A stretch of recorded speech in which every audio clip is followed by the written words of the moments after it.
지난해 12월 중순 기획재정부와 국토해양부 등 정부 부처들이 세종청사에 입주식을 갖고 공식 업무에 들어갔습니다.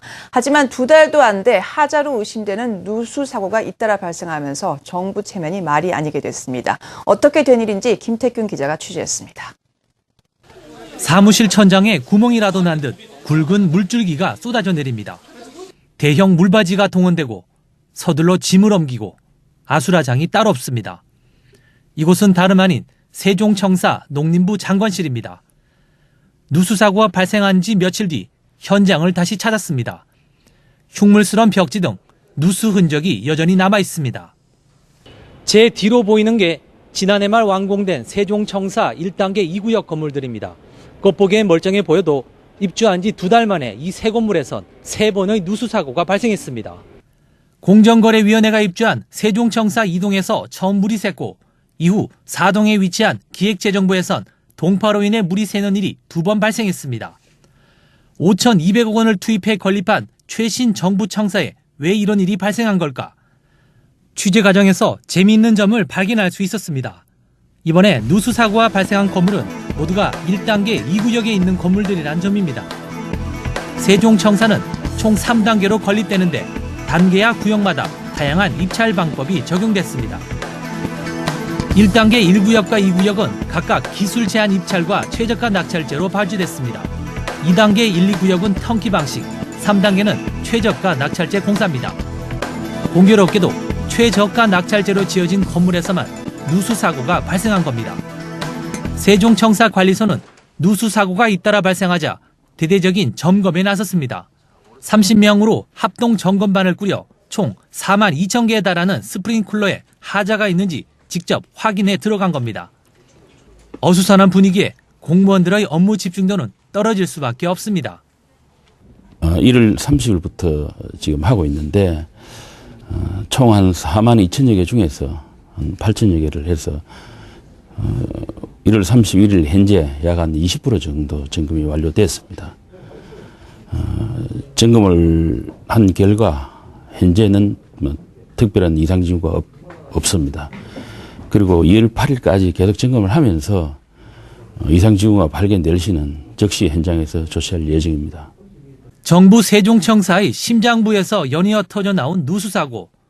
이를 계기로 최저가 낙찰제가 다시 한번 도마에 오르고 있습니다. 네, 최저가 낙찰제로 시행한 공사에서만 하자가 집중적으로 발생하고 있습니다. 이 문제 취재한 김태균 기자 나와 있습니다. 김 기자, 네. 그 최저가 낙찰제 공사에서 이런 사고가 빈발하는 특별한 이유가 있습니까? 네, 최저가 낙찰제 공사의 구조적인 어떤 그런 한계 때문이라고 할 수 있겠습니다.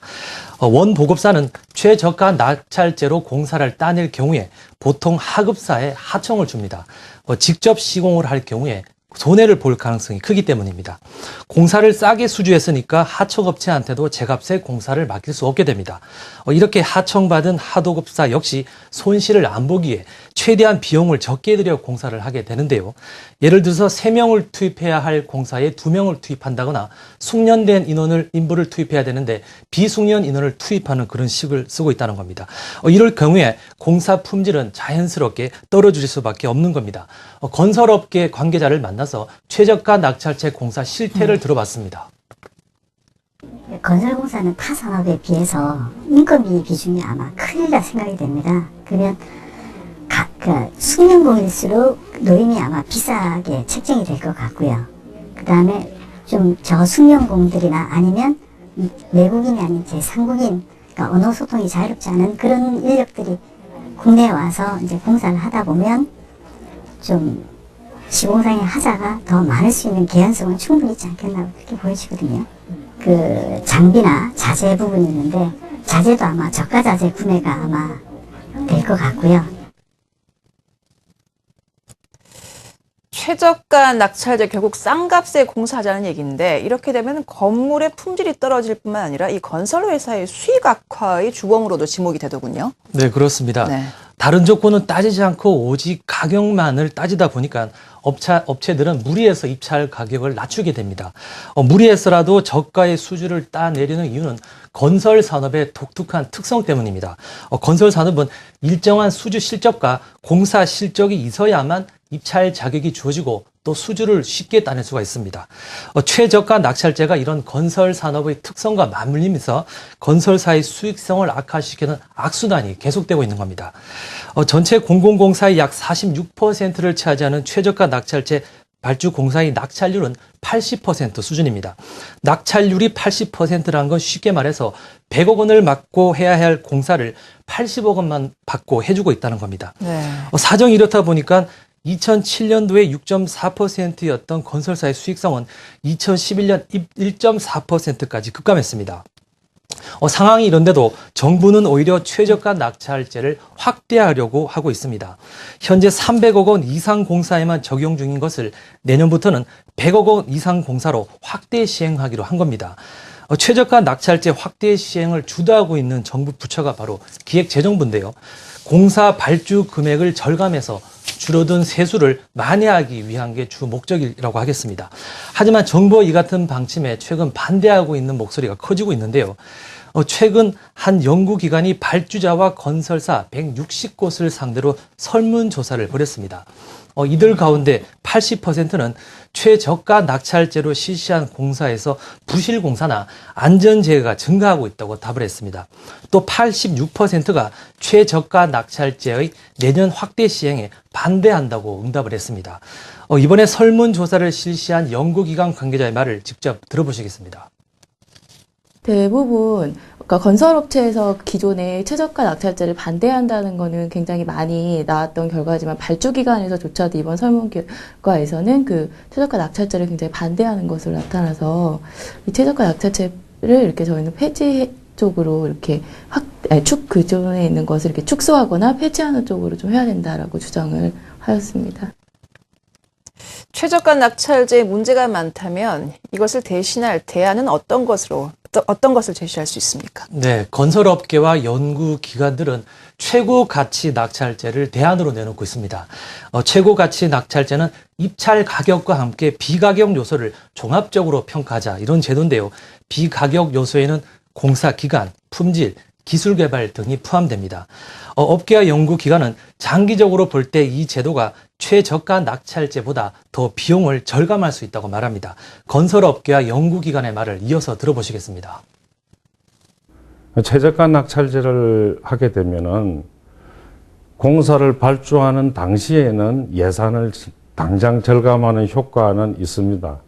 그러나 건설공사로 인해서 건설되는 시설물의 특성이 최소한 30년, 50년, 100년까지도 이제 가기 때문에 싸게 건설한 것은 실제로 나중에 운영자에게 불편을 준다든가 오히려 운영관리 비용, 유지관리 비용을 더 많이 발생시키게 됩니다. 저희는 그래서 이제 가격과 이제 기술을 이제 종합적으로 평가하는 최고 가치 낙찰제로 이제 가야 된다라고 말을 하고 있습니다. 이제 우리랑 비슷하게 이제 다른 이제 해외에서는 어떻게 하나 보나 보면은 미국이나 뭐 대표적으로 저희가 가장 많이 뽑을 수 있는 것이 미국, 영국, 일본의 사례들을 볼 수가 있는데요.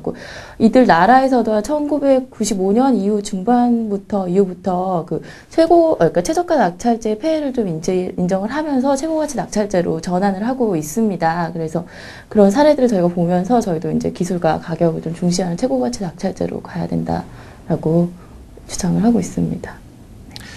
하지만 이 최고가치 낙찰제가 제대로 도입되려면 반드시 뒤따라야 할 게 있습니다. 앞서 말씀드린 비가격 요소에 대한 제대로 된 평가가 이루어져야 한다는 건데요. 사실 최저가 낙찰제 제도가 지금까지 이어져 올 수 있었던 건 단순하기 때문입니다. 딴 거 볼 거 없이 발주업체가 가격 하나만 보기 되면 됐는데요. 하지만 앞으로는 발주자의 역량이 중요해질 수밖에 없습니다. 따라서 이 최고가치 낙찰제 제도가 선진적인 제도가 성공적으로 도입되려면 발주자의 역량을 빨리 강화해야 된다는 목소리가 커지고 있습니다. 인터뷰를 한번 들어보시겠습니다. 상당히 전문적인 역량이 필요한 것이 공공발주라든가 입찰계약제도 업무인데도 불구하고 정작 그 업무를 담당하는 공무원들 같은 경우가 불과 3년 미만인데 외국의 경우를 제가 만나보면은 20년, 30년간에 걸쳐서 같은 업무를 수행하신 분들이 많습니다. 기본적으로 전문성이 떨어지는 구조다 보니까 우리 건설업체 간의 기술 경쟁이나 가격 경쟁을 사실은 이 발주기관 스스로가 유도를 하거나 또 그걸 정착시키기가 어려운 면이 많습니다. 최근 정치권에서도 최저가 낙찰제를 개선하려는 움직임이 활발한 걸로 알고 있습니다. 어떻습니까? 네, 그렇습니다. 최근이었습니다. 지난 4일 국회에선 최저가 낙찰제를 개선하기 위해 최고가치 낙찰제를 도입하자는 내용의 법안이 발의됐습니다. 민주통합당 이낙연 의원이 주도한 법안인데요. 개정안 발의에는 총 9명의 여야 의원이 함께 참여했습니다. 이낙연 의원을 만나서 법안 발의 배경을 들어봤습니다. 최근에 지어진 광역자치단체의 도청 청사도 그런 문제가 있다고 하지 않습니까? 이건 국가 체면상도 용납이 안 되는 일이고, 중앙정부나 지방자치단체 청사의 부실 시공이 이루어질 정도면 이건 보통 문제가 아닙니다. 이제 제도부터 다시 들여다볼 때가 됐고, 최저가 낙찰제에 많은 원인이 있다면 이제는 과감하게 보완할 때가 됐다, 이렇게 생각합니다. 네, 차기 정부의 정책 기조도 정치권은 이 같은 움직임과 같은 입장이라는 점에서 제도가 개선될 가능성은 더욱 커지고 있습니다. 실제로 박근혜 당선인은 지난 대선 공약에서 지나친 가격 위주 경쟁 입찰 제도를 개선하겠다고 밝힌 바가 있는데요. 이에 따라서 새 정부가 출범하면 최저가 낙찰제에 대한 대대적인 손질이 이루어질 것으로 보입니다. 네, 이번 기회에 최저가 낙찰제 문제 잘 정리됐으면 좋겠습니다. 김태균 기자였습니다. 잘 들었습니다. 급증하는 복지 수요 때문에 재원 마련이 다급한 정부는 요즘 마른 수건을 짜는 심정으로 세출 구조 조정에 나서고 있습니다. 이러다 보니 부실공사와 건설회사 수익 악화의 주범인 최저가 낙찰제를 오히려 확대하려는 것 같습니다.